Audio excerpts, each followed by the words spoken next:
Hay hábitos que no hace falta ya defenderlos para mejorar nuestra salud, como es el entrenamiento, la nutrición o el descanso.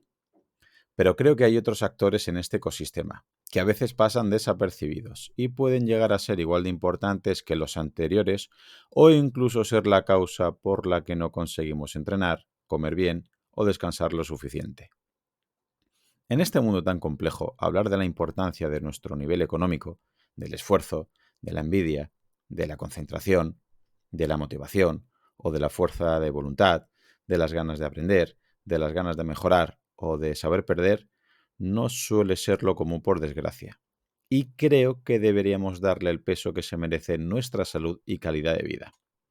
Y para ello voy a aprovechar que Saúl Sánchez acaba de sacar un libro precisamente llamado Sienta las bases de una salud plena, nutrición, hábitos y entrenamiento.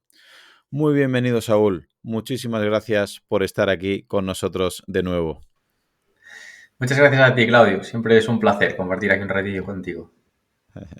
Pues la verdad, es la tercera vez que estás en el podcast. La verdad es que es un placer que hayas estado ya 3 veces en apenas un año y pico que lleva el podcast. Así que realmente es un honor que te pases. Y para que entienda la audiencia la charla de hoy, la primera vez estuvimos hablando de analíticas sanguíneas en la importancia, que en el libro ya describes varias cosas, aunque sea de manera así, ¿verdad? Por encima. Luego en la segunda entrevista también hablamos de la inflamación y de la importancia hormonal, que también tocas, obviamente, como hablas de tantos temas de manera por encima. Pero ahora, fíjate, vamos a charlar sobre gran parte del libro que hablas de la importancia de nuestro nivel económico, del esfuerzo, de la envidia, de la concentración.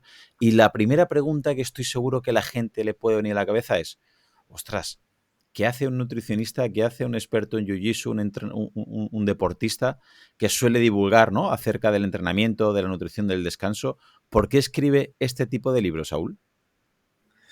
Al final, yo empecé a escribir este libro quizás un poco como escribí el anterior, pensando pues en ofrecer una visión simple sobre nutrición, sobre entrenamiento, y a medida que lo iba escribiendo me iba encontrando en diferentes lugares, porque es verdad que lo escribí pues en medio de viajes para competiciones, alguna parte en algún tren, algún avión, y me fui dando cuenta de que realmente era mucho más, es decir, no era solo nutrición y entrenamiento lo que quería hablar y lo que engloba el contexto de la salud, es decir, que hay otras muchas cosas que están pasando desapercibidas, que son temas que no se tocan, por ejemplo, el tema del dinero, que parece que es como tabú, ¿no? Y que Ujú. realmente influye mucho, porque ¿cuántos ensayos nos dicen que el nivel socioeconómico está muy relacionado con la salud a medio plazo? Un montón. ¿Y cuántas personas o cuántos divulgadores publican cosas acerca de cómo manejar bien tu dinero, cómo afrontar pues, problemas con los ingresos, temas de ahorro, temas de inversión? Esto se habla muy poco sobre él. Y a mí siempre me ha interesado, desde que comencé en el mercado laboral, me he interesado por todos estos temas y como tengo cierta experiencia y más o menos creo que he hecho una buena gestión del asunto, dije, pues yo creo que también puedo compartir algo aquí que a la gente le sea útil. Completamente de acuerdo. Tocas varios puntos que me gustaría hablar sobre ellos en la entrevista, pero como comentábamos antes fuera de micro, ¿no? Quizás tema de entrenamiento, tema de nutrición, tema de descanso, ya has abordado bastante, ya aquí en este podcast también, y hay cosas, como dices, ¿no?, que vienen a colación y que son bastante importantes y creo que bastante infravaloradas, pero que, como decía en la intro, ¿no?, que si no las tenemos en cuenta, luego, por mucho que tenga la gente claro que hay que comer bien, o que hay que entrenar, o que hay que descansar, quizás no lo llevan a cabo. Y una de ellas es que estoy completamente de acuerdo que un capítulo hablas de la importancia de adquirir habilidades, ¿no? Y eso que lanzas una crítica al sistema educativo que, por desgracia, yo soy profe y por desgracia te tengo que dar la razón. Estoy seguro que hay compañeros que no estarán de acuerdo conmigo, pero comentas precisamente que el sistema educativo premia, ¿no?, fundamentalmente a las personas con buena memoria y capacidad de retención esa información que a veces los profes, ¿verdad?, damos para que hagan un poquito de fotocopia el alumno, lo vomite en el examen, pero que luego al final muy pocas personas que tienen éxito hacen así su época de estudio y luego, sin embargo, tienen muchas otras habilidades que quizás no se las estamos enseñando los padres y las madres porque no sabemos cómo enseñárselas, o en el propio sistema educativo, desde luego, no las enseñamos. ¿A qué te refieres con esto de la importancia de adquirir ciertas habilidades para poder tener éxito en la vida, Saúl? Al final yo creo que nosotros tenemos que dedicarle el tiempo obviamente al trabajo, tenemos que dedicarle tiempo a la familia, tenemos que dedicarle tiempo pues, a cocinar, a dormir, pero también debemos de dedicarle un espacio de tiempo a desarrollar habilidades o capacidades que pueden darnos ingresos o pueden ser productivas o simplemente pueden servir para enriquecernos. Y aquí vale todo, es decir, en habilidades pues puede ser jugar bien a fútbol o a la play o calcetar bien o hacer un deporte determinado o programar o escribir libros, es decir, al final no hay aquí nada escrito ni ninguna regla de oro, ¿no? Pero yo creo que es fundamental que cada persona por lo menos tenga una o dos habilidades desarrolladas por encima de la media que vayan en línea con sus gustos, porque al final, oye, a mí personalmente, pues por ejemplo, pintar no me gusta mucho, tampoco se me da muy bien, entonces, ¿para qué voy a desarrollar una habilidad que no disfruto y que tampoco sería capaz de invertir todas las horas en ella que necesitaría? Es absurdo, ¿no? Pero sí tengo localizadas las cosas que me gustan. De hecho, hay muchísimas cosas que me gustan a las que no les puedo dedicar tiempo porque al final, pues es un elemento finito, ¿no? Pero por lo menos tener esas dos, tres habilidades desarrolladas por encima de la media, yo creo que te da, por una parte, seguridad en ti mismo y en el mundo en general, y por otra parte también te da un bagaje, te da un nivel de autoestima, y yo creo que es muy positivo a nivel de salud mental sobre todo, porque si tú realmente eres consciente de que eres bueno haciendo alguna cosa determinada que a ti te guste, vas a estar mucho más conforme y contento contigo mismo. Y va a ser más difícil que acabes sufriendo problemas de ansiedad, de depresión, problemas de, no sé, no gustarte la vida que llevas. Vas a estar mucho más motivado, aunque la motivación es puntual, pero quizás la palabra sea contento con tu día a día, con tu vida. Si además consigues encajar el desarrollo de las habilidades, pues eso, con un poco el diario que tienes de cosas que hacer en cada jornada. Y creo que esto es algo muy importante. Y luego alguna de estas habilidades, al final con el tiempo, pues igual se puede llegar a monetizar y puede suponer una fuente de ingresos, que si es algo que te gusta, pues es excelente, porque a todos nos gusta vivir de aquello que nos apasiona, ¿no? Y en el caso de que no sea así, no se convierta en una fuente de ingresos, que puede ser, pues te va a dar esa autosatisfacción que yo creo que también es súper importante y de la cual los demás se van a poder contagiar, las personas que estén a tu alrededor. Por lo tanto, yo creo que es bueno para ti, para tu entorno. Mm. Tú eres un nutricionista deportivo con bastante éxito. Es imposible darle un porcentaje, pero me gusta hacer estas preguntas raras. Eh, ¿A qué porcentaje de tu éxito hoy en día actual crees que le debes más? ¿A la formación académica arreglada o a ciertas habilidades que has desarrollado con el paso del tiempo? O sea, lo tengo claro, te voy a ser 100% sincero. Yo la formación que he recibido universitaria ha sido muy mala, ha sido nefasta. Yo soy la tercera promoción del grado de nutrición en Lugo, en Galicia. Me han dado clase veterinarios, farmacéuticos, no me ha dado clase ningún solo nutricionista, tampoco médicos. La mayor parte de las personas que me han dado clase no eran buenas en aquello sobre lo cual estaban dando clase. Yo salí de la carrera y lo que sabía era aquello que había estudiado de motu propio, es decir, pues a base de leer artículos en PubMed, de entrar, de cachivachear, de los foros que ibas leyendo, de, bueno, de haberte interesado. Y como a mí siempre me gustó mucho el tema de la nutrición, el deporte, la biología en general, pues yo iba leyendo, iba aprendiendo. ¿Qué pasa? Muchas veces tienes pues, piezas sueltas del puzzle y luego lo tienes que ir hilando. Pero al final la formación que recibíamos, tanto yo como mis compañeros, fue tremendamente mala. Es decir, y de hecho ni la recomiendo. A las personas que me preguntan, yo por lo menos esa facultad no la puedo recomendar. Y, y luego a partir de ahí, yo creo que han sido un poco las habilidades, pues saber adaptarte al contexto, una vez que empiezas a trabajar, pues ver un poco cuáles son las necesidades de tu puesto de trabajo, de las personas a las que estás tratando e ir pues evolucionando un poco a partir de ahí e intentar pues colocar las piezas ya de una manera correcta y con orden dentro del puzzle para que al final pues todo tenga un cierto sentido. Creo que fue así un poco como he evolucionado. Mm. También comentas en el libro que no hablas en concreto del nombre de la persona, pero hablas, ¿no?, de un médico del equipo de fútbol en el que estabas, Sí. que de manera muy generosa te ofreció un montón de información y no solamente se dedicaba a responderte, ¿no?, sino que también te ayudaba a formarte como persona, como nutricionista y como asesor deportivo. Esta generosidad, por ejemplo, de este doctor, ¿sería una de las habilidades que comentas que es importante a la hora de tener una salud global más efectiva? Sí, por supuesto. ¿Qué sucede? Que al final yo he tenido la suerte de cruzarme con este hombre que es una enciclopedia. O sea, es un hombre muy inteligente, que además pues, es generoso, es buena persona, es decir, no le importa compartir los conocimientos y al final él disfruta contándolo y disfruta viendo que tú los estás adquiriendo, ¿no? Ese tipo de personas son muchas veces difíciles de encontrar y yo he tenido esa suerte.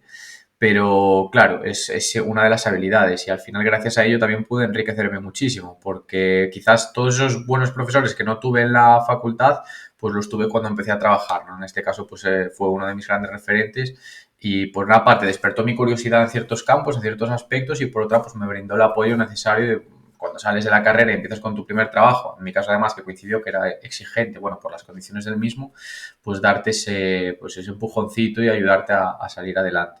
Entonces, la verdad que ahí sí que fui afortunado y, y sin duda pues fue uno de mis grandes apoyos. Mm. También otra de las habilidades, ¿no?, que demuestras en ese capítulo es que obviamente te gusta ser puntual, pero encima con mucho más sentido todavía forzabas a llegar unos minutos antes. ¿Por qué esta puntualidad para ti, Saúl, también es junto a la generosidad y muchas otras que luego iremos comentando, unas habilidades que sería necesario o por lo menos recomendable desarrollar para mejorar nuestra calidad de vida? Yo creo que este es un punto muy importante que la gente le presta poca atención. Al final pasamos el día corriendo, las personas empiezan a darle importancia a detalles que realmente no marcan la aguja y nos centramos de lo realmente relevante que es, tengo que hacer una cosa, pues tengo que llegar a ese sitio donde tengo que ejecutarla, no puedo ir corriendo, tengo que ir despacio, tengo que observar lo que me rodea, tengo que entender qué es lo que las personas quieren de mí, qué es lo que necesita la situación de mí y a partir de ahí, con una cierta calma y una cierta reflexión, actuar. Si hago las cosas corriendo, lo más probable es que me salga mal. Yo esto lo comparo mucho con el deporte que yo practico, ¿no? Que al final es un deporte también de pensar, de hilar cabos, y ves que la gente nueva, los cinturones blancos o algunos azules, pero los que no se les da muy bien generalmente, cometen un error que es intentan ejecutar más rápido de lo que son capaces de pensar. Yo siempre se lo digo, ¿cómo puede ser que yo, que soy cinturón negro y llevo 10 años entrenando esto 2 veces al día, esté luchando más despacio de lo que quieres luchar tú? O sea, Ujú. uno de los dos está tremendamente equivocado y un poco lo más probable es que lo estés tú porque eres menos graduado, ¿no? Entonces, en el resto de la vida es igual. Si quieres ir más rápido de lo que eres capaz de pensar, de lo que eres capaz de procesar información, normalmente eso va a dar lugar a error. Y si vamos con prisa, vamos a caer en este problema. Entonces, al final, el llegar un poquito antes nos da esa calma para ofrecer las soluciones a cada problema de una manera, pues, ligeramente sosegada y siendo lo más óptima posible. Y además me parece una condición de respeto hacia el resto de las personas, porque de la misma manera que yo, cuando quedo con alguien, para lo que sea, me gusta que esa persona sea puntual, porque al final no me está haciendo perder el tiempo, de la misma manera yo tengo que ofrecer el mismo respeto a las otras personas, es decir, llegar, pues, por lo menos con puntualidad, se puede ser con un poquito de antelación, para de esta manera, pues, estar presente de cuerpo y alma en el momento en el que requieran de mí para la actividad que vamos a desarrollar. O sea, al final yo creo que es algo también muy educativo, pero que entra dentro del compendio del respeto y me parece algo importante. Mm.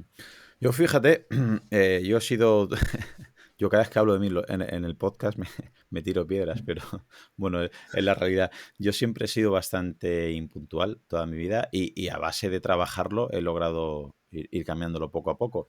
Y una de las cosas que veía era que cuanto más impuntual eres y más tarde vas llegando a los sitios, al final vas, obviamente, con mucha prisa, vas mal y es mucho más difícil cuando vas a hacer una actividad poder concentrarte porque como llegas tarde, lo tienes que hacer rápido, al final pierdes mucho de esa concentración que también vas comentando durante el libro en varias ocasiones, que es básico y que yo como profesor creo que es una de las habilidades que deberíamos replantearnos en el sistema educativo, porque si algo hoy en día los alumnos le falta es esta capacidad de concentración por el estilo de vida que llevan, ¿no? Por las redes sociales sobre todo, por esa rapidez, inmediatez. ¿Hasta qué punto tú has trabajado esto, le das importancia a la concentración y en qué lo notas, Saúl? Al final es fundamental. Yo siempre he intentado estar muy concentrado en las actividades que realizaba. Yo creo que eso, bueno, me vino un poco de familia. Al final, mi abuelo era una persona muy puntual y pasé mucho tiempo con él y me transmitió esta necesidad de llegar en hora a los sitios un poquito antes y eso va muy ligado también con estar concentrado, porque al final tú llegas, como vas a esperar por la gente, vas a contemplar un poco el entorno y como estás contemplando el entorno ya te estás concentrando en lo que tienes que hacer. Entonces, digamos que no he tenido que hacer o no he tenido que desarrollar ningún mecanismo específico para mejorar mi concentración, sino más bien para no perderla, es decir, para tampoco dejarte llevar por los miles de estímulos a los que estamos sometidos. Pero yo, por ejemplo, cuando trabajo, En el momento en el que trabajo estoy 100% concentrado, es decir, igual trabajo 20 minutos, pero esos 20 minutos no miro el móvil, o sea, estoy totalmente con el cerebro en la tarea que quiero desarrollar. Y luego hay otros momentos de dispersión, al final no puede ser 100% concentración, porque esto es muy desgastante. Tenemos también que abrir un poco el abanico y va a haber momentos pues, en los que sea perder el tiempo, momentos en los que sea descanso, pero ese rato que estamos trabajando, ese rato que queremos ser productivos en la actividad que sea, yo siempre estoy muy enfocado en estar lo más concentrado posible y en ser lo más eficiente, es decir, en poner todos los recursos en esa actividad para que al final salga bien, porque es algo que te reporta satisfacción. Cuando haces una cosa, sea lo que sea hacer la comida, un deporte, trabajar, al final quieres que el resultado sea bueno. Si estás cocinando y te sale el plato que es infumable, pues no te gusta, ¿no? Pues pasas un mal rato. Entonces es bueno también estar plenamente concentrado en la actividad que vamos a desarrollar para luego disfrutar del fin o del resultado, que es algo que también nos ayuda a mejorar nuestro día a día y hacerlo todo más llevadero. Ujú. ¿Tú personalmente utilizas alguna estrategia, algún truco para mejorar esa concentración y no mirar el móvil? ¿Crees que también te ayuda practicar un deporte, un arte marcial como es el jiu-jitsu? ¿O crees que es adquirido por lo que comentabas de tu abuelo genético o simplemente porque lo hacías desde jovencito? Sí, yo creo que en mi caso es bastante innato. Yo no hago nada en especial para mejorar la concentración. Cuando me pongo con algo, me pongo. Y cuando estoy fuera, soy súper disperso, muy despistado. Soy una persona muy despistada, pero de toda la vida. Es decir, cuando he intentado concentrarme en una actividad, siempre he tenido esa capacidad de, vale, ahora vamos a esto. Y me da igual lo que suceda alrededor. Entonces, yo no lo trabajo en específico, pero bueno, entiendo que puede haber algunos mecanismos también para mejorar esto. Desde luego, alejarse del móvil en los momentos fundamentales, en los momentos clave, yo creo que es uno de ellos, porque si nos está pitando, estamos pendientes de que la pantalla se ilumine, las notificaciones que llegan, al final todo esto provoca que nos volvamos locos. Mm. En tu deporte, bueno, en prácticamente muchísimos deportes se tienen luego una de las, creo, enseñanzas que nos puede dar para la vida es que si quieres y estás dispuesto, puedes aprender a perder. Y comentas, ¿no? En uno de los capítulos la importancia de que muchas veces es una frase que mucha gente le duele, ¿no? O lo critica, porque si hablas que en tiempos difíciles se crean personas fuertes, claro, mucha gente se puede, ¿no? Dice, vale, pues vale, vete al tercer mundo y vete a vivir ahí, te vas a hacer muy fuerte. O hay gente que dice, no, no hay que saber desaprovechar las grandes crisis. Bueno, al final, yo creo que es un poquito. Hay cosas del entorno que no podemos cambiar y es cierto que se ha visto y en el libro también lo ponen, ¿no? Gente que se ha criado, no te iba a decir en la pobreza, pero sí un poquito, pues con cierta austeridad familiar económica, porque no había, sino porque no quisieran, han levantado grandes imperios. Y luego grandes imperios empresariales lo ha heredado el hijo, la hija o el nieto o la nieta de esa familia y como siempre ha tenido esa abundancia, ¿no? Pues lo han desaprovechado y lo han echado todo a perder. ¿Hasta qué punto crees tú que para luego adquirir buenos hábitos de vida o para luego simplemente tener una salud más global, más completa, es importante las dos cosas, ¿no? Aprender a perder y luego, pues eso, a pasar tiempos difíciles, pero aprovechando esa crisis para poder salir más fuerte del contexto que hemos vivido. Yo creo que aprender a perder es fundamental, sobre todo para lidiar con la frustración. Pero no perder una vez, porque al final lo comento un poco en el libro. Perder una vez o perder dos, las pierde cualquiera. Lo interesante es perder muchas veces y en cosas distintas, si puede ser, y con gente diferente. Es decir, competir, que también es algo de lo que hablo, ¿no? Y aprender a tolerar esa frustración, de decir, oye, me están ganando una y otra vez, no sé por qué, no sé muy bien qué es lo que tengo que hacer para salir de esto, pero me molesta que me ganen, quiero ser mejor, quiero subir mi nivel, ¿qué puedo hacer? Y al final, a base de picar piedra, a base de estar ahí, de sujetar la vela, muchas veces pues vas mejorando si no pierdes esa ilusión. A veces la motivación se esfuma un poco, pero la ilusión, ¿no? Que son cosas distintas. Y consigues elevar tus capacidades, desarrollar más tus habilidades y por lo tanto, pues hacerte más fuerte en ese aspecto, ¿no? Entonces, aprender a perder yo creo que es muy importante y perder mucho también. De la misma manera, es importante aprender a ganar, que esto no se habla mucho de ello. Pero luego hay algunas de estas personas que suelen perder, que llega un momento en el que han sujetado la vela lo suficiente y empiezan a ganar. Es importante que cuando empiezas a ganar no te conviertas en un tipo de persona despreciable. Es decir, de la misma manera que perder es algo que hay que entrenar, a ganarlo también. El hecho de que ganes con frecuencia, que es una suerte que tienen muy pocos, suerte entre comillas, no te tiene que hacer mejor que los demás. o el hecho de que ganes en una habilidad o pues bien sea a nivel económico o un deporte o lo que sea, no te hace superior al resto de la gente en general o que tienes más conocimientos que todos ellos en cualquier terreno. Esto es muy importante tener en cuenta. Y también es otro aspecto fundamental. Al final, lo decía, había un poema que hablaba de esto, ¿no? El hecho de coger la victoria y la derrota y tratarlos como ambos impostores, ¿no? Tratarlos de una forma similar.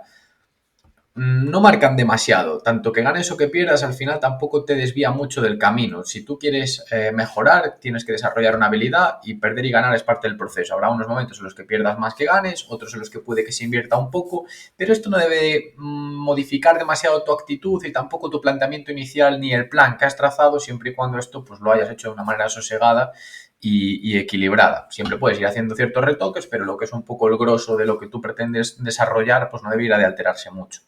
Y luego respecto a lo de los tiempos difíciles, esto me recuerda a una conversación que tuve con un futbolista cuando trabajaba en el fútbol profesional. Bueno, los futbolistas al final son gente con mucho dinero, ¿no? Y decía, mi dinero es mío, no de mi hijo el día que lo tenga, ¿no? Yo a mi hijo no le voy a dar todo. Discutía con otro futbolista que él pretendía darle a su hija todo lo que él no había tenido, ¿no? Pues venía de una familia poco pudiente, era sudamericano, se había criado en un país de Sudamérica con menos recursos y su ilusión era poder darle a su hija todo lo que él quiso de niño y no tuvo. Y el otro jugador le decía, pues yo al mío no, o sea, mi dinero es mío, mi hijo se va a criar en una situación de austeridad, entre comillas, obviamente no le va a faltar de ninguno de los recursos básicos, pero no va a tener excesivos lujos y a partir de ahí, si quiere dinero, que lo consiga él y que vaya escalando él, pero esto yo lo he conseguido por mi propio medio y mérito y por lo tanto es para mí, ¿no?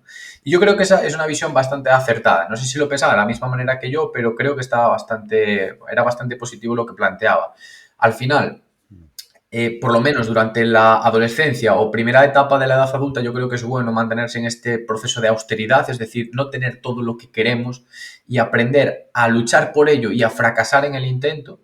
Y luego a partir de ahí, pues poco a poco vayamos acumulando derrotas y vayamos logrando ciertas victorias, las cosas se van a ir disponiendo las piezas a lo largo del tablero e iremos consiguiendo pues algunos beneficios a nivel económico, a nivel de estatus social, a nivel de desarrollo de habilidades y que esto sea también escalonado nos va a permitir una mejor gestión de todo ello y por lo tanto no perderlo en un futuro y saber emplearlo bien, que es importante, ¿no? Todos estos recursos con los que vamos contando. Entonces yo creo que ambos puntos son importantes. Sí, y bueno, también es verdad que al principio puedes ir ganando, te puede ir bien tu vida académica, profesional, ¿no? Laboral, sobre todo si tienes cierto talento, que creo que también a veces se infravalora un poquito el talento. Pero yo para mí, personalmente, ya es mi opinión, que cuando las cosas ya no van tan bien como al principio, el esfuerzo se empieza a comer al talento. Tú que has estado con deportistas vamos, de primera división, ¿hasta qué punto crees tú, igual que la pregunta antes que no tenía una respuesta clara, aunque al final tú me la has dado clara, ¿no?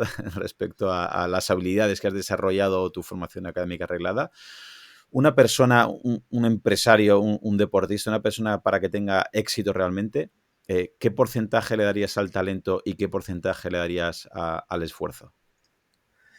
Yo creo que el talento es el as kicker en el póker, ¿no? A igualdad de cartas, el talento marca la diferencia. Pero yo distinguiría, es decir, cuando tú llegas a profesional, pensemos en deporte, ¿no? Que es donde parece que el talento se ve más, aunque puede ser extensible a cualquier otro planteamiento, rollo empresarial o así.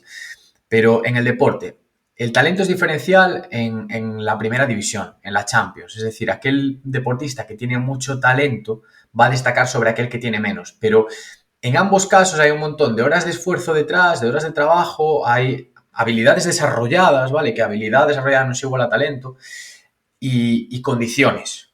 Y ahí, en esa situación en la que realmente todos tienen talento, pero hay algunos que tienen un talento diferencial, ahí el talento juega de as kicker. A lo largo del proceso, y estamos hablando de personas que todavía no ganan dinero, ¿vale? O sea, en profesionales ya viven de eso, pero en personas que no ganan dinero, sea cual sea su habilidad, el talento no es diferencial. ¿Por qué? Porque el talento lo que va a hacer es que en niveles intermedios, es decir, donde estás cerca de ganar dinero pero todavía no lo ganas, las personas que tienen talento van a colocarse por delante de aquellas que no lo tienen. Pero si esto les lleva a acomodarse, las personas que no tenían talento o tanto talento y han trabajado, probablemente lleguen a esa profesionalidad y las otras que eran más aventajadas se queden por el camino. Y esto yo lo he visto con mis propios ojos. Entonces, al final, el talento yo creo que es diferencial al final. O sea, en la última etapa del camino. Porque el hecho de que en estadios iniciales o intermedios tú destaques porque tienes talento, pero no consigas que eso suponga una fuente de ingresos, no consigas que eso realmente sea algo extraordinario, sino que sí, eres bueno respecto al resto, pero todavía eres mediocre. ¿Ahí de qué te sirve el talento? De nada, o sea, no está marcando la diferencia, no mueve la aguja. Ahora, cuando tú ya eres profesional, pues pensemos en fútbol, por ejemplo, el hecho de quedar de número 15 en la liga o llegar a la Champions, eso es diferencial a todos los efectos. Y ahí el talento sí puede marcar la diferencia, ¿no? Y eso extrapolado un poco a todos los campos. Entonces, ojo, yo soy un gran defensor del talento, que viva el talento, es decir, es escaso y es la leche. Y cuando ves a una persona con muchísimo talento, la podrías observar durante horas, sea lo que sea que hace, porque son como mágicas, ¿no? Esas personas que tienen demasiado talento para una actividad. Pero es muy importante ser consciente de eso, de que aunque tú seas muy bueno, tengas muchas capacidades para hacer algo, no te debes de acomodar, sino que debes explotarlo, es decir, benefíciate de eso, pero que suponga un plus, no que el hecho de que tú tengas una facilidad haga que inviertas menos horas o menos esfuerzo o toleres menos la frustración porque estás acostumbrado a ganar en los primeros estadios o en las etapas intermedias, ¿no? Entonces yo creo que es un arma de doble filo. Las personas que tienen mucho talento y lo saben aprovechar y trabajan, brutal. Las personas que para eso supone una manera de conformarse a mitad del camino, es súper peligroso.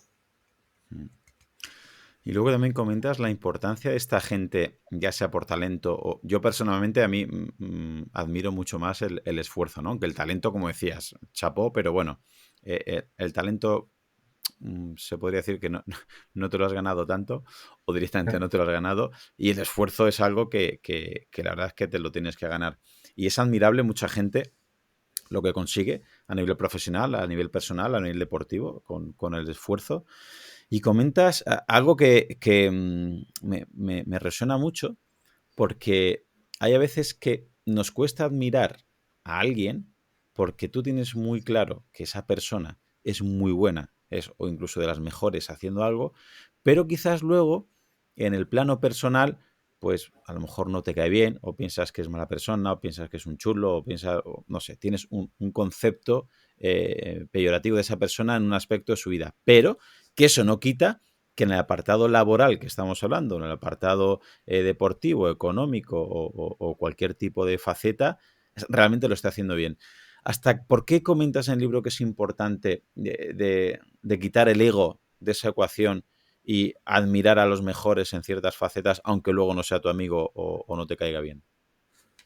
Porque al final de eso aprendes y eso sirve para que tú te hagas mejor y para enriquecerte y para mejorar y desarrollar tus habilidades y también para lidiar con el entorno. Es decir, tú cuando eliges lo que te gusta o eliges la habilidad que quieres desarrollar, tienes que ir detrás de aquellas personas que lo hacen bien y que no estés de acuerdo cómo actúan en otros contextos o con su forma de ser, no quita que en esa habilidad que a ti te está interesando, ellos sean muy buenos y por lo tanto tienen cosas que enseñarte. Al final, quédate con lo que tú crees que es, desde el punto de vista, bueno, subjetivo, con lo que es honesto, ¿no? Y con lo que está bien hecho a nivel social también.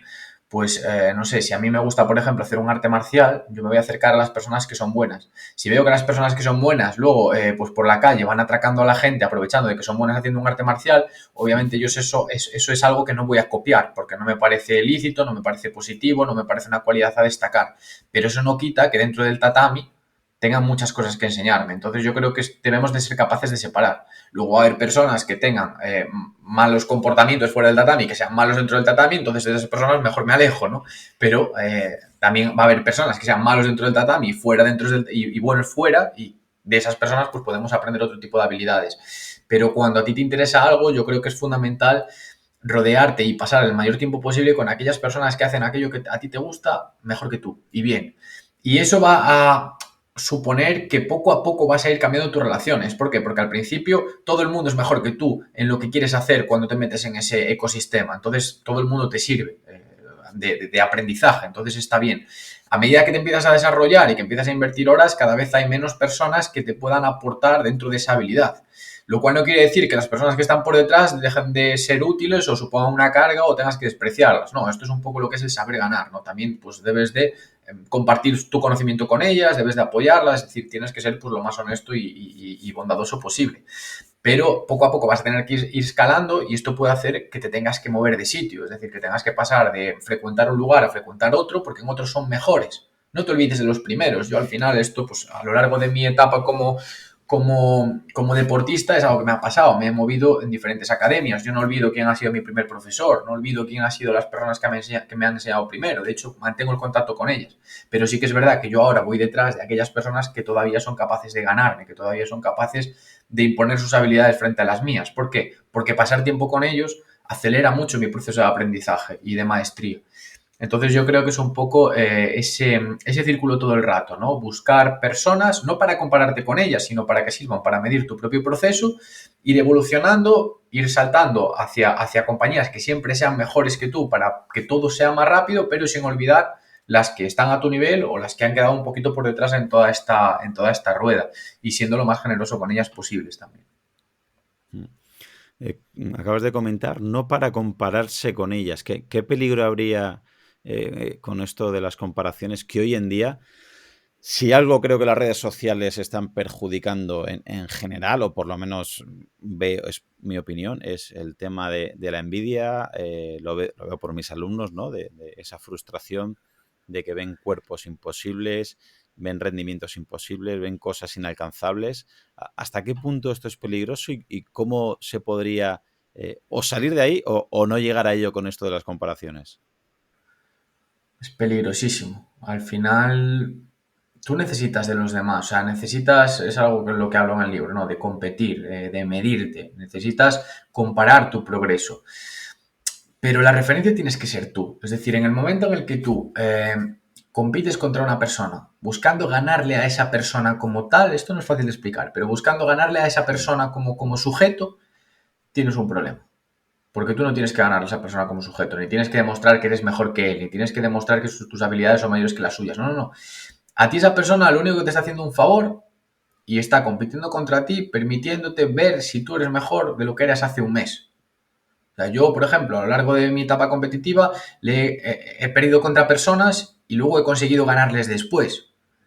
O sea, sin ningún tipo de acritud personal. Mi intención no era ganarle a esas personas. De hecho, lo único que me sirve haberles ganado es que me demuestran que mi evolución ha sido favorable y que quizás he mejorado un poquito más rápido de lo que hubiese podido ser esperable. Porque ellas también están mejorando y sin embargo, pues yo he conseguido sobreponerme a eso. Entonces, al final, son una referencia, o sea, son amigos que me ayudan a mejorar, son amigos que me están dando un estímulo para yo poder llegar un poquito más adelante. Pero la única persona con la que me tengo que comparar es con mi yo de hace una semana, de hace un mes, de hace un año.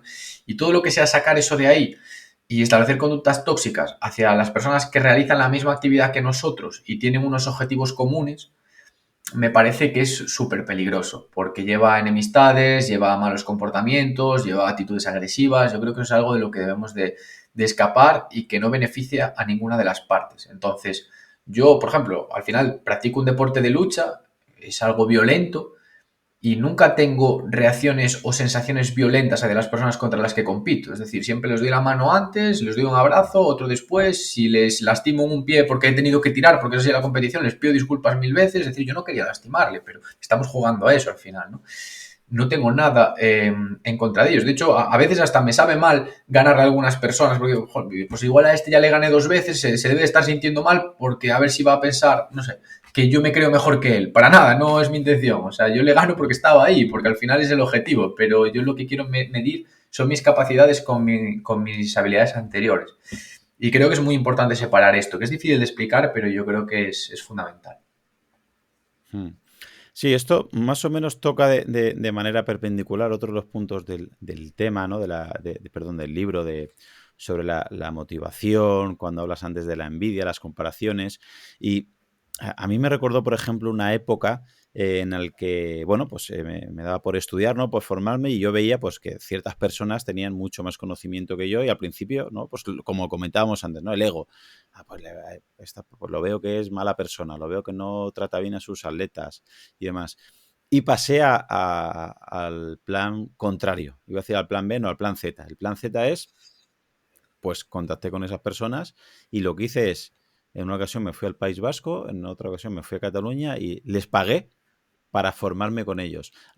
¿Hasta qué punto crees tú que hay gente que se podría beneficiar precisamente de esto que tú también en el libro lo comentas someramente? Es, en vez de luchar contra ese tipo, contra ese perfil de personas que a lo mejor llámase envidia o llámese una comparación que te estás haciendo y sales tú perdiendo en ese aspecto, darle la vuelta a la tortilla, dejar el ego a un lado y decir, ostras, es que voy a hacer lo contrario, me voy a acercar a esa persona y me voy a empapar, voy a aprender de él y me voy a formar y si hace falta le pago a esa persona.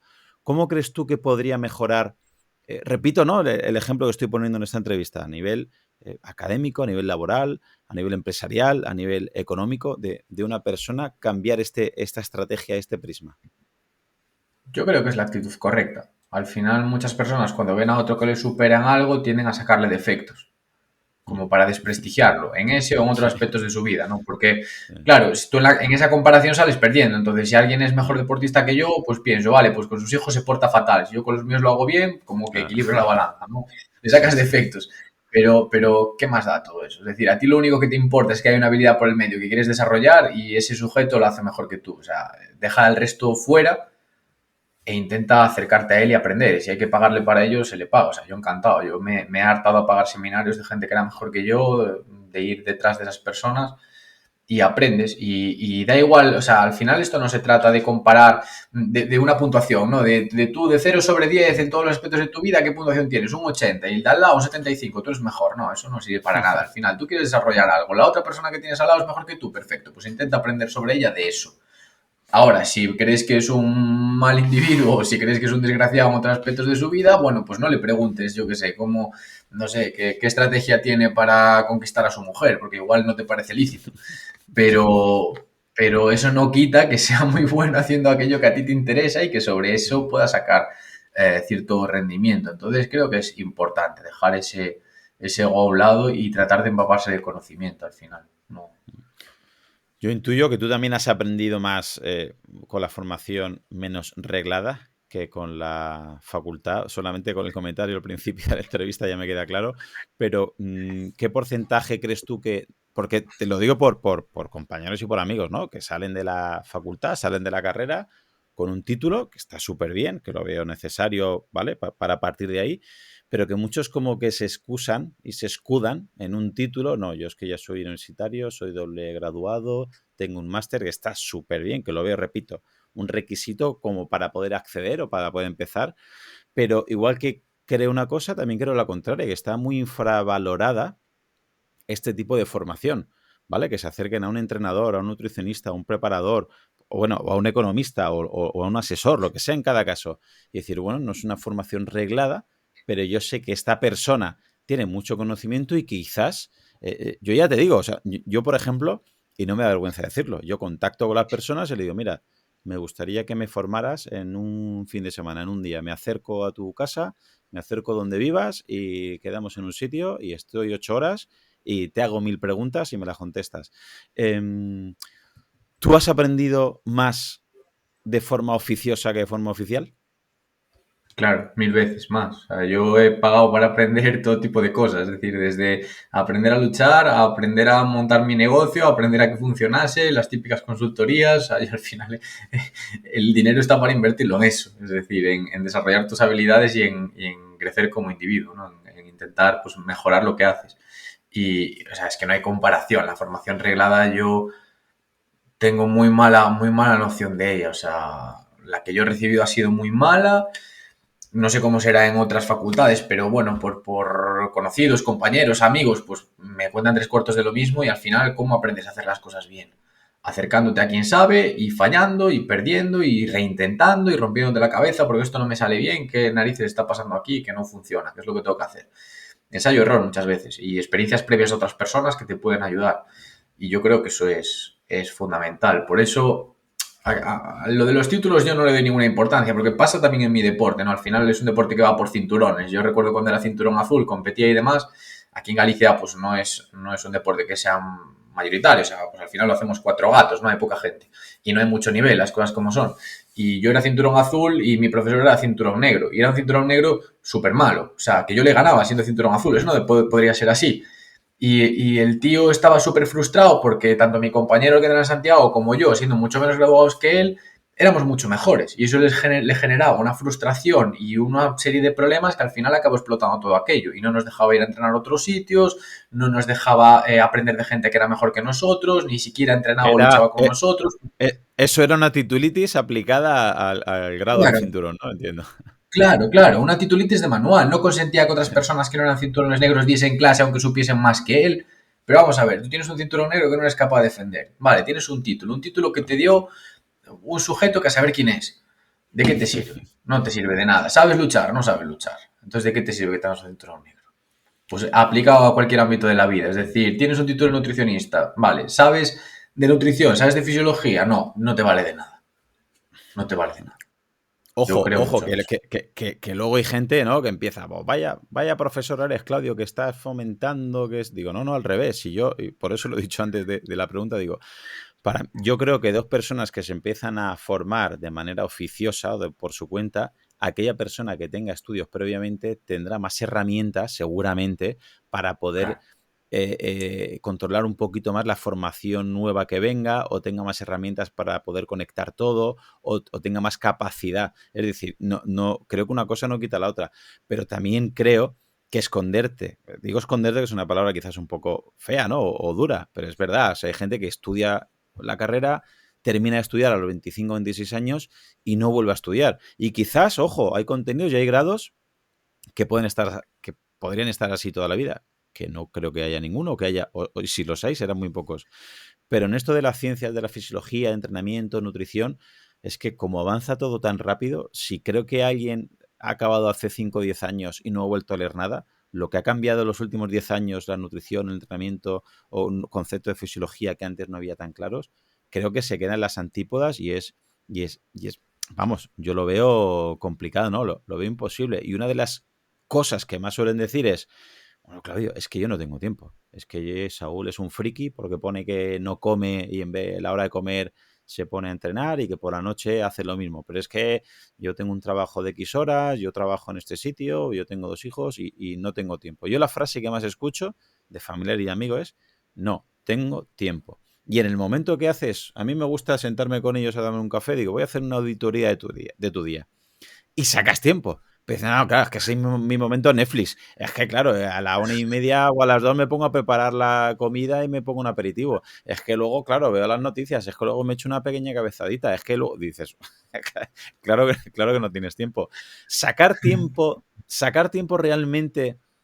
Y tú fíjate, este año como a mis alumnos, una de las cosas que he intentado explicarles es ser más efectivo y la matriz que tú hablas de Eisenhower, ¿no? Que diferencien entre lo que es urgente y no lo es y lo que es importante y no lo es. ¿Crees que esto es una habilidad? ¿Sacar tiempo o aprender a gestionar mejor el tiempo?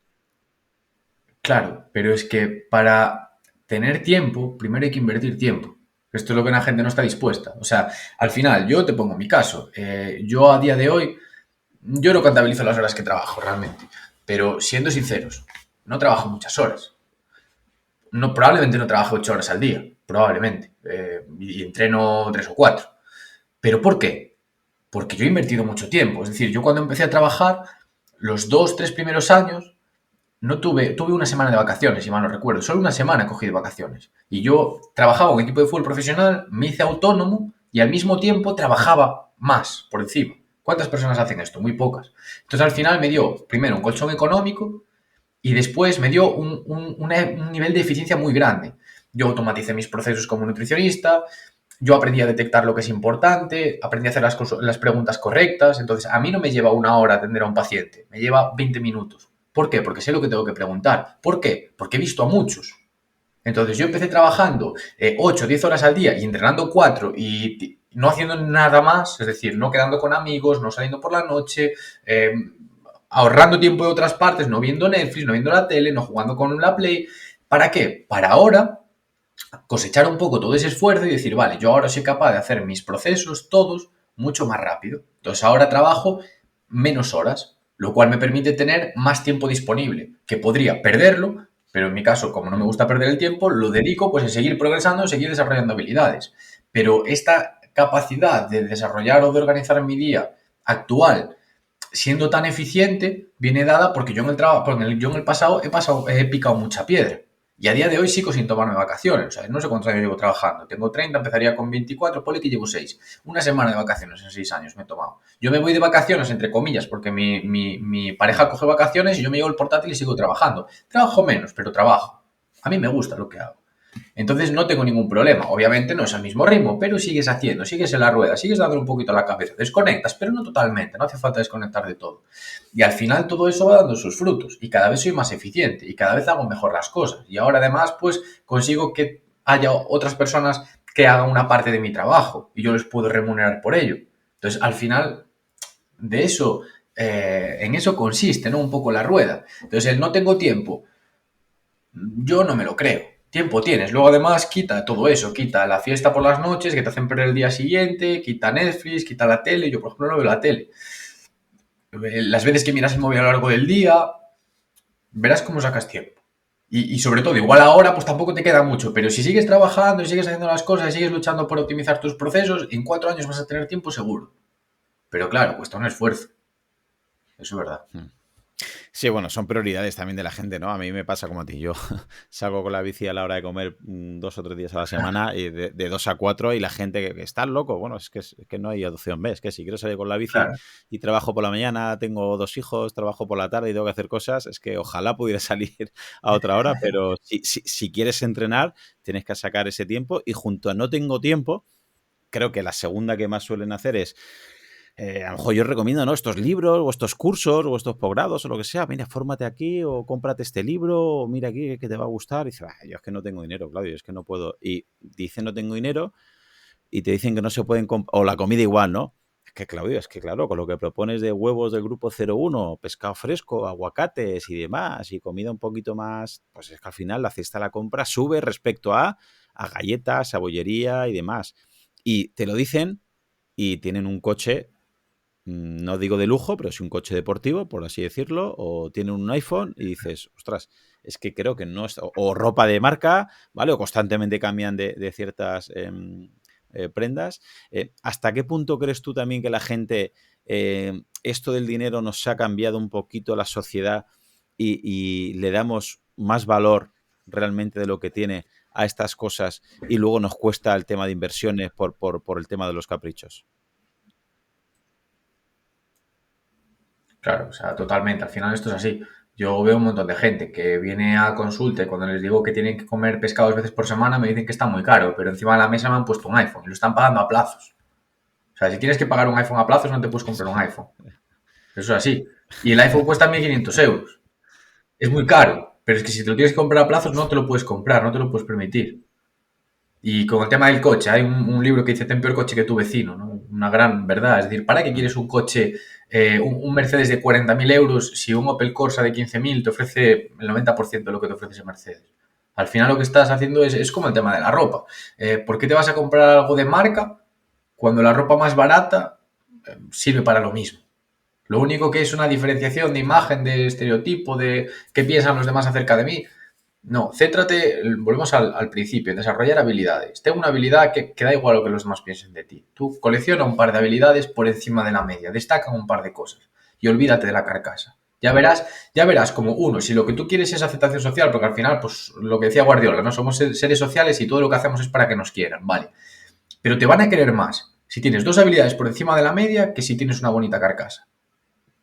Y esto es así, al final, por ejemplo, en el tema de conseguir pareja, mmm, pues ser guapo facilita mucho el asunto. Pero no los guapos son los que consiguen más parejas o mejores parejas.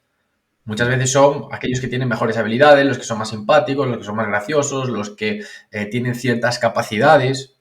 Al final no es solo una cosa de carcasa, de belleza. Y muchas veces cuando es solo carcasa o belleza o solo dinero, acaba eso explotando. Porque realmente no hay unas raíces fuertes que consigan alimentar esa relación a largo plazo, ¿no? Y sucede un poco todo, pues lo mismo, ¿no? Al final, la mayor parte de la gente emplea el dinero para que los otros piensen algo que no es sobre ellos, es decir, pues para generar una expectativa y no para hacer inversiones. El dinero sirve, uno, para comprarte comida, para que estés sano, para darte un buen hogar en el que te sientas cómodo y sirve para que sigas desarrollando tus habilidades, porque si no tienes dinero para pagarle a quien es mejor que tú, probablemente no te enseñe muchas cosas. Sirve para esto. Luego, de todo eso, lo que te sobre, que va a ser poco, una parte ahórralo por lo que pueda pasar en el futuro, que nunca se sabe, mañana tienes un problema en la boca y eso no lo cubre el seguro y si no te duele la boca y te tienes que gastar 5.000 euros, va a ser mejor que los tengas. Y de lo que te sobre, o sea, de un 2% de tu dinero total, cómprate caprichos. El iPhone, si lo puedes pagar a tocateja, o el coche caro si no te va a suponer un esfuerzo, o la tele súper grande para la habitación, o todas estas tonterías que al final no mueven absolutamente nada la aguja y vas a disfrutar un día. Porque luego al tercero ya te olvidas y el iPhone se te cayó al suelo y ya lo rayaste. Entonces, yo creo que eso es fundamental. Y ahí hay una malísima educación financiera a nivel poblacional, a nivel general, que se nota a leguas y que repercuten muy negativamente en la salud de las personas a todos los efectos. ¿A ti crees que te ha ayudado comprender todo esto, darte cuenta porque has estado cierto tiempo, a lo mejor viajando, ¿no? Cuando vas a entrenar o cuando has ido a competir solo? Ojo, estar solo un tiempo es estar en soledad, es aprender a estar solo, me refiero, ¿vale? No la gente que realmente perciben que no tienen amigos o no tienen ningún círculo, ningún círculo social. ¿Y qué diferencia habría entre ellos, ya que estamos? Fundamental. A ver, yo he estado solo mucho tiempo y nunca me he sentido solo. Por ejemplo, yo voy todos los meses a Portugal a entrenar, voy solo, me quedo en un hostel, en una habitación de 20 personas que no conozco de nada, pero no estoy solo, porque allí en la academia la gente que entrena conmigo pues me hacen sentir como en casa y me tienen cariño, yo lo percibo. Eso es muy distinto que sentirse solo. Y la gente que queda aquí esperándome también me manda cariño. O sea, al final estás solo de cuerpo presente en algún momento, ¿no? Cuando viajas por ahí, pero en esencia, en espíritu, estás acompañado. Yo creo que esto es fundamental. Y luego el hecho pues de esta manera de verlo, sí, viajar obviamente te ayuda, ver en qué condiciones se desarrollan las demás personas también, tratar pacientes y ver las dificultades que tienen o cómo gestionan sus recursos, por supuesto, es diferencial. Y luego, de vuelta, pues yo creo que yo recuerdo a mi abuelo cuando yo era pequeño que siempre estaba mirando cómo iban las acciones en la bolsa, ¿no? Que ya invertía en bolsa pues, hace muchos años y demás. Y como que me quedó un poco ese tema, ¿no? Pues quedó ahí en segundo plano y cuando empecé a trabajar me empecé a interesar y dije, oye, mi abuelo invertía en bolsa, ¿para qué haría esto? Y empecé a leer acerca del asunto y me empezó a gustar el tema de las empresas, de las valoraciones. Y bueno, encontré otro amigo que también era un poco friki del tema y nos empezamos a mover, nos leímos un montón de libros, empezamos a hacer nuestras primeras inversiones, empezamos a interesarnos por cómo administrar bien nuestros ingresos, el dinero, cómo poder superar la inflación. Empezamos a estudiar un poco también esto por nuestra cuenta y a partir de ahí sacamos muchas conclusiones en limpio y desde luego nos llevó a tomar muy buenas decisiones a la hora de mejorar la gestión de los recursos. Y a partir pues de iniciar esa bola, ¿no? Que al final es como una bola de nieve, vas viendo un poco dónde tú estás acertando, los errores que cometes, los errores que cometen los demás, los aciertos de aquellas personas a los que les va bien. Y poco a poco de nuevo, sin maestro prácticamente, te vas formando, ¿no? Sin una titulación reglada, pero vas aprendiendo. Como comentábamos antes, ¿no? Que a veces esa formación oficiosa puede incluso superar, puede incluso superar a la oficial. ¿Actualmente inviertes y sigues en algún fondo indexado o nos puedes comentar un poquito si sigues en esa vorágine? Sí, yo empecé a invertir antes de la pandemia, un poquito antes, luego perdí casi todo, pero no vendí nada, o sea, no perdí nada porque no vendí. Cayó todo una locura, aguanté allí como un estoico y al final remontó, empecé a ganar dinero y tal. Yo como soy muy friki, me gusta, yo no invierto en fondos indexados, invierto en renta variable, yo hago mi propia selección de cartera de acciones, pero bueno, al final tengo 30 Eres años, si lo valiente, pierdo, eres claro, valiente, ¿eh? como pues empecé a invertir con 24 años, pensé, bueno, voy a tolerar más riesgo porque si pierdo lo que tengo ahora, tampoco tengo tanto y no es un drama tan grande, no es como si lo perdiese con 60.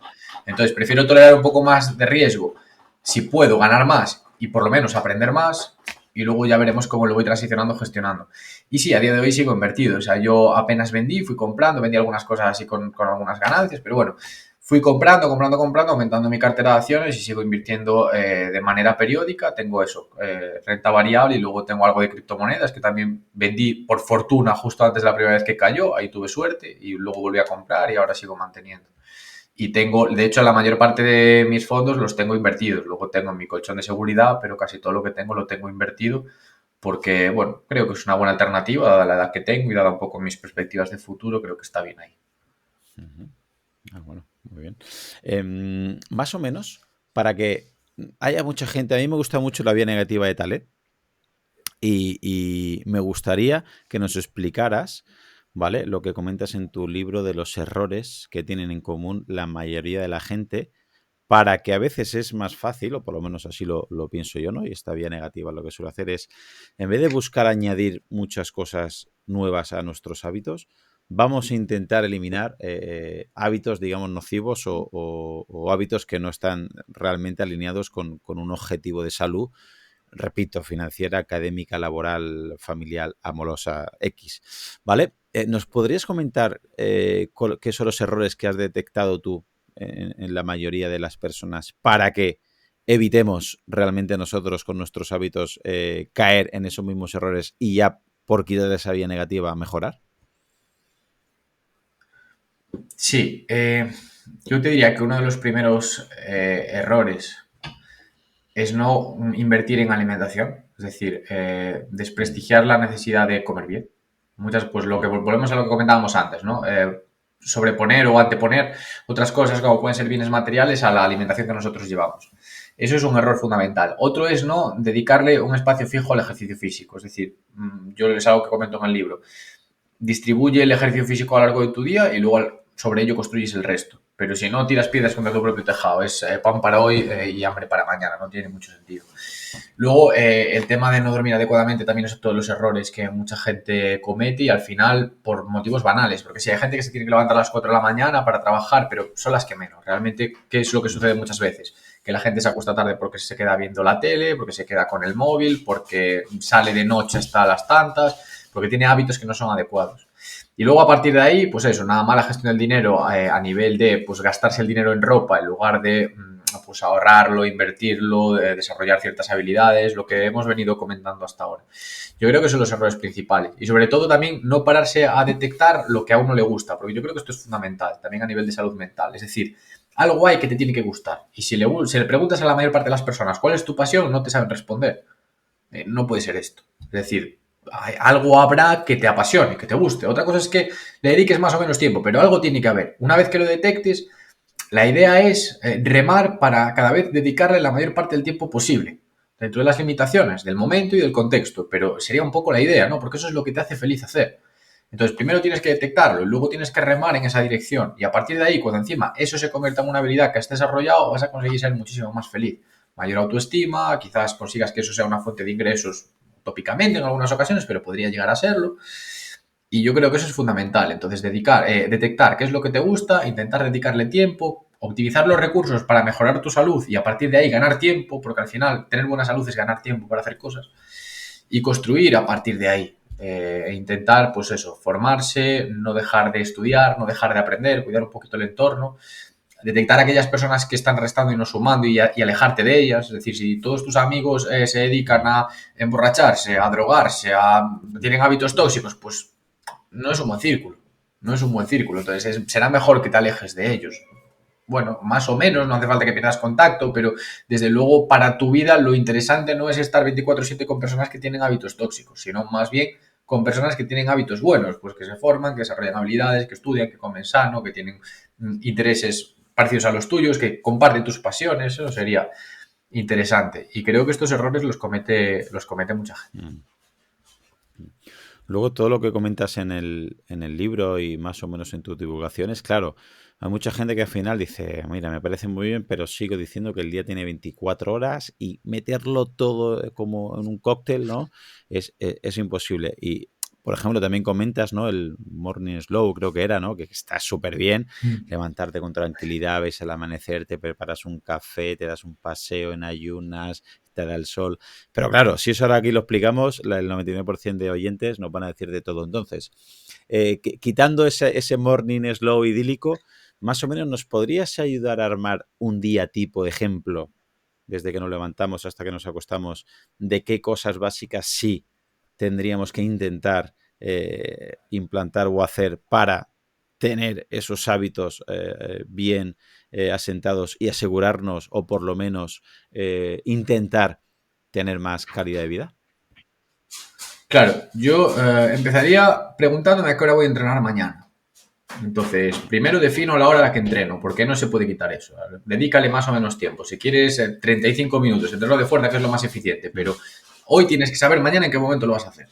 Luego, a partir de ahí, también vas a saber cuándo vas a trabajar, porque si no, no hay salario y también vienen los problemas. Entonces, eso es lo segundo que armas, ¿vale? Ya tienes el trabajo y tienes el entreno. También vas a comer, entonces eso es lo tercero, más o menos el horario de desayuno, comida y cena de las comidas que hagas, perfecto. Y luego al final ahí te van a quedar una serie de horas disponibles, que van a ser más o menos. Pues dedícale un trocito a desarrollar tu pasión o tu habilidad. Pues si no puede ser todos los días, pues 3 4 veces por semana, yo creo que es asequible. Luego si tienes hijos, pues tendrás que atender a tus hijos, tendrás que meterlos en la ecuación también. Si tienes pareja, 3 cuartos de lo mismo. Y luego, pues algunas tareas que puedan ir surgiendo, ¿no? Reserva un cachito para imprevistos o pues algún día tienes que llevar un paquete a correos o lo que sea, ¿no? Sería un poco ese aspecto. Y luego definir a qué hora te vas a acostar, porque eso cuanto más regular sea, mejor. Entonces, al final, el horario del entreno puede variar, porque es mejor entrenar que no entrenar. O sea, es mejor entrenar de noche a las 11 de la noche que no haber entrenado ese día, ¿no? Entonces, el horario de entreno es bastante voluble, colócalo cuando quieras. El del trabajo no, generalmente. Entonces es el que es. Mm. El de dormir no debería ser voluble tampoco. Entonces también colócalo más o menos estable para dormir tus 7 8 horas. Y el de las comidas, bueno, se puede variar también bastante. Entonces al final sobre todo define qué es aquello que puedes mover de hora, porque eso es lo que te va a dar más juego. Aquello que no puedes mover de hora porque lo tienes que hacer sí o sí en ese momento, que realmente te va a salir trabajar y dormir. Luego el resto todo lo puedes manejar, como sea que quieras. Y define qué es lo que te apasiona, lo que te gusta, y ya no te digo todos los días, pero con cierta regularidad déjale un hueco a eso y trabaja sobre eso de manera relativamente constante. Y yo creo que así va a dar tiempo, no a todo, pero sí a lo importante. Sí, ¿no? Y como comentamos siempre, pues si la comida o la cena o el desayuno ves que te va a costar un dolor de cabeza ver cuándo, cómo, cuándo la haces y demás, pues te puedes cocinar el día anterior, lo puedes congelar, lo puedes llevar en un tupper, puedes hacer mil cosas para que luego no te pille el toro y el entrenamiento igual, ¿no? Es decir, puedes prepararte la mochila y puedes aprovechar si tienes que visitar un cliente en un momento dado, vas a pasar cerca del gimnasio o a primera hora o a última hora, al final es lo que tú dices, organizarte a mí me encanta que digas eso porque creo que a mucha gente le falta precisamente darle prioridad al entreno. Obviamente, lo primero es trabajar, porque mucha gente dirá, Claudio, si no Saúl, si no voy a trabajar, obviamente no cobro y eso ya se va todo al carajo, eso es obvio. Claro. Pero si tienes un horario de trabajo estable, si sabes a qué hora entras y a qué hora sales, creo que es con mucha más razón lo que dices. Bueno, mañana, ¿a qué hora puedo entrenar? Puedo entrenar antes de ir a trabajar, en el descanso, cuando salga, por la noche, a la hora de comer. Puedo no comer y comer más tarde. Puedo no desayunar y desayunar más tarde o antes. A la hora de almorzar a las 11, me lo estoy inventando. Puedo llevarme el tupper y comer y así cuando salga a las 2:30 me puedo ir a entrenar. Y moviendo, ¿no? Lo que comentaba antes, haciendo esa auditoría de mucha gente, es cuando empiezas a sacar muchos huecos de trabajo y al principio a la gente le parece una locura que salgo a las 2:30 a trabajar y me vaya a entrenar, estás loco. Bueno, pues si tu gimnasio está relativamente cerca, si es para hacer fuerza y encima hay aire acondicionado, o si vas a salir con la bici, te gusta la bici, no te vas a poner tanto problema, o si te gusta nadar, no hay un problema. O sea, al final, la mayor parte de la gente, entendiendo esto, puede hacerlo y lo que al principio era impensable, luego es innegociable. O sea, luego dicen, no, no, te lo digo por conocidos y por amigos que dicen, no, no, entrenan a las 2:30 CrossFit y dice, Claudio, es que es mi hora. Y es que me lo dijiste, voy a CrossFit y estoy encantado y estoy enganchado. Y es verano en Alicante, que te aseguro que calor y humedad hace como donde, en ningún sitio. Y lo hacen. Y dicen, es que o hago eso o no hago nada en todo el día, Claudio. Y no hago nada en toda la semana. Y estoy una semana sin entrenar y lo noto. Y al final han notado que unos se llevan a las 11 esa comida, otros comen, se toman un batido cuando llegan antes de la oficina y ya meriendan luego, otros ya lo atrasan por la tarde y es importante. Y igual de importante creo que es, y ya con esto lo dejamos, Saúl, predicar con el ejemplo, no solamente decirlo en redes sociales o en postureo, sino llevarlo a cabo, ¿verdad? Sí, por supuesto. A ver, yo al final todo lo que cuento en el libro son cosas que yo hago, porque no tiene ningún sentido. Y en base a lo que hemos hablado, pues es fundamental. Sobre todo lo dicho, colocar la aguja en lo realmente importante. Al final le damos relevancia a muchas cosas. Lo único que necesitamos hacer todos los días es dormir, entrenar y trabajar. Ni siquiera comer, te diría. O sea, comer, yo a veces, pues, si no te da tiempo a comer al mediodía, no comes. Es decir, nadie se ha muerto por no comer un día. Claro. A veces te olvidas, decía uno, había uno que decía, no, si te pasa la hora de comer ya te olvidas que tienes hambre, ¿no? Pues tampoco va tan desencaminado. Es decir, obviamente necesitamos comer todos los días, pero que igual un día haces una comida en lugar de 3 y no pasa nada. Si ese día vas muy apretado, vas muy apurado, pero es mejor a que hagas una comida en lugar de 3 a que pases sin entrenar. Yo lo tengo claro. O que pases sin dormir. Yo lo tengo claro. O sea, en la escala de cosas súper importantes, el cuerpo está adaptado para pasar tiempo sin comer. Eso le ha sucedido a lo largo de la historia, de la evolución, y ha desarrollado mecanismos para que no suponga un problema. Ahora, sin dormir no funciona bien y sin hacer ejercicio no funciona bien y trabajar tenemos que trabajar. Entonces, hay que darle también las cosas, colocarlas en la escala de prioridades, pues teniendo en cuenta cómo el organismo reacciona ante ellas. Y luego eso, predicar con el ejemplo, fundamental. Yo, te puede gustar más lo que digo o menos, o puedes estar más a favor o más en desacuerdo conmigo. Pero yo todo lo que digo es lo que hago, es decir, te lo puedo demostrar. Yo es así. A mí me ha funcionado, a mí me ha ido bien. Entonces habrá personas a las que le vaya bien y otras a las que no. Tampoco es una receta mágica para todo el mundo. Pero desde luego, viendo un poco mi experiencia, cómo me ha ido a mí, la gente a la que trato y demás, yo creo que pues eso, hay una serie de errores comunes que son subsanables con una buena organización, con un cambio en las prioridades, con un cambio educacional y que podrían beneficiar a mucha gente, porque es un poco lo que hablamos también en el libro acerca de los fármacos. ¿Cuánta gente está consumiendo fármacos antidepresivos a diario, de forma crónica? ¿Y esto por qué es? Al final, si tú tienes una habilidad y tienes una buena autoestima y te va más o menos bien, y no necesitas tomar antidepresivos. Hombre, puede haber algún caso, pero no de una forma tan crónica del 70% de la población como está sucediendo, ¿no? Entonces, esto es algo también para reflexionar y yo creo que, bueno, al final comento un poco cómo es mi estilo de vida, cómo yo creo que es adecuado hacer las cosas bajo mi experiencia y pues, seguro que a alguien le sirve, por lo menos el feedback que estoy recibiendo es que así es y luego habrá otras personas que piensen que soy un imbécil, pero bueno, no se puede tener contento a todo el mundo, así que tampoco es problemático. Bueno, pues a mí personalmente, te lo decía, ¿no? Me ha gustado mucho porque se alinea bastante con cosas que he ido haciendo estos últimos años. Repito, no es que hiciera antes, ni mucho menos. Y al final lo que comentamos de la gestión del tiempo, del dinero, de predicar con el ejemplo. Ya no hablo del aspecto de nutrición, de entrenamiento y descanso, que es básico, pero cosas, por ejemplo, tan... iba a decir radicales, pero no son radicales, pero hoy en día, que lo diga un nutricionista, incluso choca, ¿no? Que acabas de decir, es más importante que a qué hora entrenas que a qué hora comes. O sea, eso imagino yo que en la facultad no lo estudiarías, ¿verdad? Cuando Yo creo que no. Entonces son cosas que mucha gente seguro que cuando te haya escuchado, y repito, eres nutricionista, ¿vale? Y con bastante renombre y con bastante éxito, le explotará la cabeza, pues dirá, ¿cómo que no? ¿Cómo que si no como a las 2, si yo no como a las 2 me mareo, me desmayo? Y en el momento que entra en esa vorágine, no digo de no comer, por favor, que luego hay cada oyente que me escribe cada locura. Claro que es importante, sobre todo, qué comer y demás, pero si hay un momento del día que te tienes que adelantar o que atrasar o que cambiar una hora o que hacer una ingesta en vez de 5 o de hacer 2 ingestas en vez de 3 o 3 en vez de 4, no pasa nada. Y sobre todo si luego la comida es de calidad. Obviamente no es lo ideal que estés todo el día entrenando sin comer todos los días, que entrenes a las 8 de la mañana y hasta las 11 de la noche no comas. Si haces eso varios días es que te estás gestionando mal.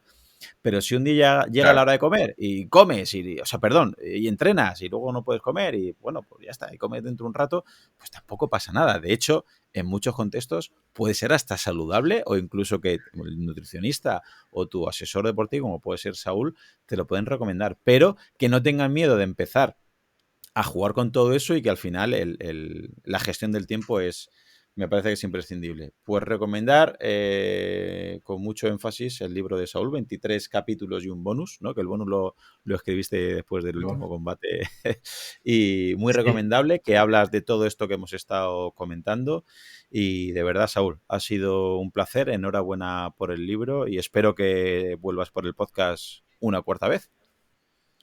Muchas gracias, Claudio. Así será. Tenemos que buscar un tema. Quizás dentro de unos mesecillos se nos ocurra algo. Muchas gracias a ti por este ratillo. Fenomenal, pues te mando un abrazo muy fuerte, Saúl. Un abrazo.